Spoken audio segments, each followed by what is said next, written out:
Alright, now we're reading chapter 320 of Kaiji. The long bulwark arc, the showdown against the mad dog. I totally just blanked on his name. Endo has finally finished. Kaiji has run off with his paperwork, able now to open a banking account, and has met up with Chang and Mario camping out in their RV. We haven't seen these guys in so long.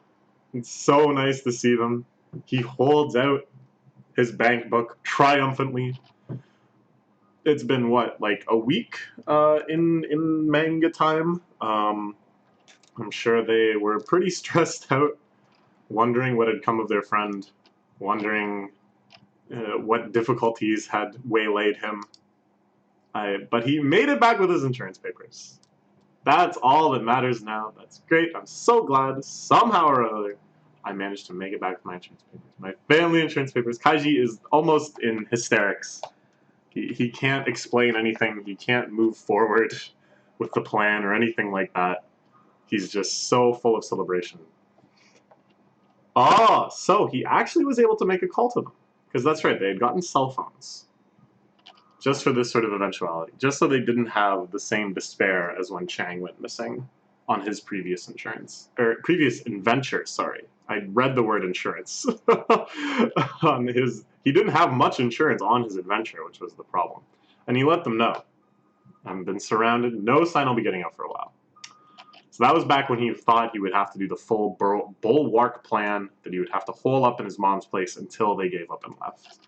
Before his mom had the brilliant insight of taking the motorcycle route. I might not make it back for a whole week. So I guess it hadn't been a week. It was what, like only 2 or 3 days, I guess. Told me that, so I was extremely worried, but that actually happened. I'd just say something a man from Tei named Endo or something, but I couldn't make out all the details. So this is, we saw kind of flashbacks filling in the gaps of what we didn't know about the plan. And we saw kind of the ruminations of Endo and the punishment of the watch people and all of this stuff. But it's different to hear Kaiji himself actually explain it to his friends and get them up to speed. So it looks like we might have one more kind of retrospective chapter before we move on here. It really seemed like a disaster at the time. Getting into my mom's apartment in my disguise went well enough and all. This guy Endo just happened to come there randomly and sniffed me out like a hunting dog. Found reason to suspect that I'd gone in the apartment, tightened up the security as much as he could. Long story short, there was no way I was getting out like that. I had the home field advantage. Yes, this is what it all came down to. That he knew people there, that his mom had lived there for so long. There was resources available to him that nobody else could even conceive of. So this was the moment of epiphany, when he heard his mom's plan and realized its brilliance. The conversation with his neighbor and childhood friend, still wearing the absurd wig and apron,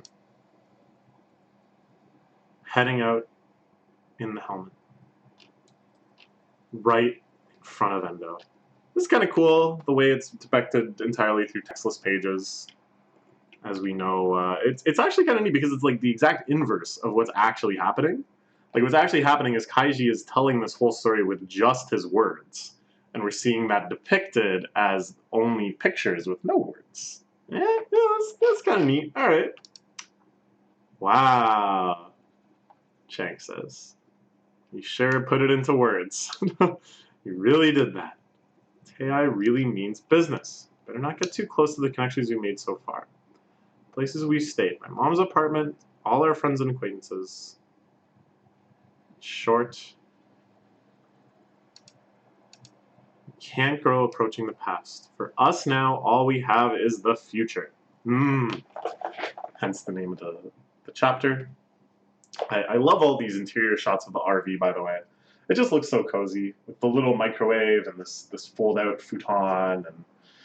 And I think this is a nice, fun adventure they're having now. I mean, there's been some stress and trouble and stuff, but I don't know. It's like kind of the inverse of a lot of Kaiji arcs, where in most of the time, danger is just accumulating. Problems lead to new problems, complications lead to further complexity, Every kind of new factor pushes them closer to the edge. But this arc is kind of different. Each obstacle they clear should never kind of resurface again. Each technology or piece of status, like the insurance papers or whatever that they acquire, they just have going forward. So I kind of feel like eventually it's going to be kind of smooth sailing. We'll see what our next task is. Right now, what we have to do is prepare ourselves for the future. Like I already talked about before, is first of all to consolidate our cash. Our next operation is just that. So to do that, we cut through Japan on a bank depositing trip. So they're gonna go to a bunch of different banks and deposit a reasonable amount in each one, I guess is the plan. Which makes sense. If you dumped in tons and tons of cash, it would be so suspicious. Eventually the cops would get involved. Eventually Tei would catch wind of it, and it would be all over. But if they kind of just slowly disperse the cash into safe places, maybe they'll be able to get there. So we're going to want to withdraw the money later. It's obviously better to use some of those major banks that have outlets in all the prefectures of Japan. That makes sense. Now then, any one of these will work. Now the way that they're showing us a bunch of banks, I wonder if there's going to be some logic. I mean, Kaiji just said any of these will work. I'm a little interested in this Tenho Bank. I mean, I know it's not Heavenly Hand, like in Mahjong, but it's Heavenly something, which is good fortune. I wonder if any of them are allied with Tei. I feel like Kaiji's being a little naive here, thinking that there's no way that Tei wouldn't immediately find out that he had made this deposit, wouldn't have some way to just trick Kaiji into coming into the bank, having the bank call him and go, sir, there's a problem with your account. Like, we need to have you come in immediately. And then, yoink, kidnap, torture, etc. I don't know. Also a lovely shot here. Any of these sort of isometric top-down shots of cityscapes, I just love the small little details that Fukumoto puts in. Or in this case, nothing really jumps out at me, but it's still, yeah, I still like it.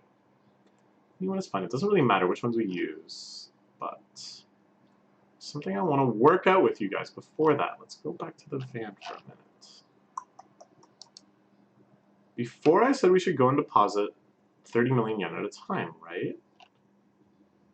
Okay.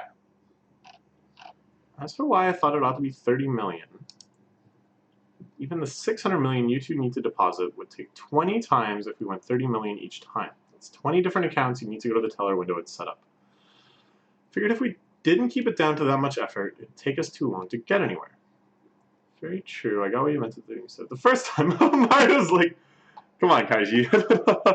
We've been scheming with you for a while now. We can follow your logic at least a little bit. But yeah. It's good that he kind of refreshes them, and it refreshes in the reader's mind, too, what their objective is with all this stuff. Because this is, of course, the goal that they had set up before the whole Bulwark arc. Saying Bulwark arc is just so much fun. I'm probably never going to stop. So it's good to kind of refresh us and readdress it. Just now, as we were about to really go and do it, I got a bad feeling. How would it be if we really deposited 30 million at a time? Is he saying it would still be too suspicious? That it would still lead to some sort of scrutiny from the teller, which eventually could catch the ear of Tei? That kind of concern? I don't know. What do you mean, how would it be? It really doesn't fit to us. Yeah, for people like us that'd be depositing 30 million yen, any way you look at it. So yeah, maybe, I think 30,000 is like the most, the only reasonable amount you could see people like this depositing. So here's my solution. Kaiji needs to start thinking of investments they can make to smooth things over for themselves. So what they need to do is go and buy slightly nicer clothes, change into those clothes, then go buy even nicer clothes, change into those clothes, then go buy extremely rich people clothes, change into those clothes, and then you can go and deposit however much money you want, because you're all head to toe Louis Vuitton. Who's going to stop you? Who's going to say a word to you when you're head to toe Louis? 1 million should be the limit. 1 million is a lot of money. That would be 10K USD kind of. Just can't get a read on it. If guys like us that don't like the types to have a lot of money go in and deposit a huge stack of cash, how would the bank tellers react? It's suspicious, right? So what I mean is, like, they might think that cash was part of some kind of crime, yeah. Which really it is. I mean, Kaiji won it fair and square, but not legally. Nothing about that gamble was legal. If Kaiji wanted to be a good law-abiding citizen, 3 or 4 arcs ago, he would have just phoned the police and said, hey, there's a big gambling den here. The worst case, we get questioned, interrogated by the police. I feel like that would not go well for them. Kaiji, he's good at a lot of things.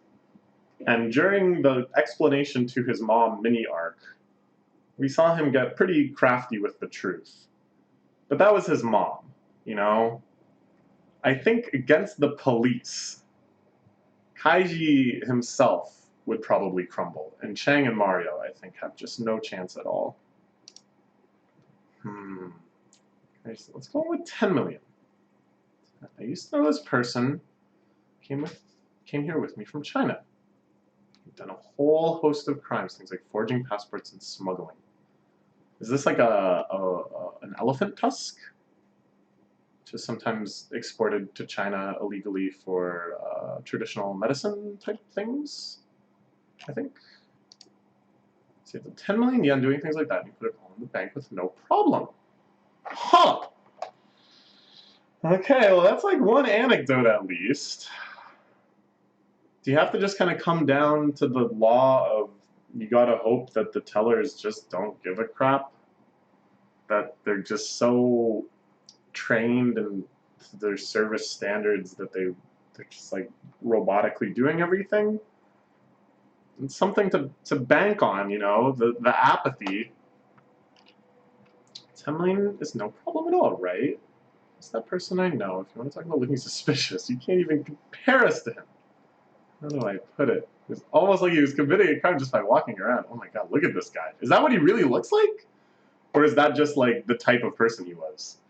If this is what he really looks like, and these are the type of crimes he does, how does Chang get involved with him in the first place? How do they come to Japan together? It seems crazy. That's great to hear. Look at how happy Kaiji is. It's actually a pretty good vibe, deep down, though. He had a tattoo on his back that said world peace. Okay, alright. Well, that was a fun chapter. Nice fun banter among our crew. We had a nice little flashback of the whole arc and the big salvation in the end. We're stepping forward to the banking arc. We got super happy Kaiji in a few spots, which is just joy, joy, joy deep down in my soul.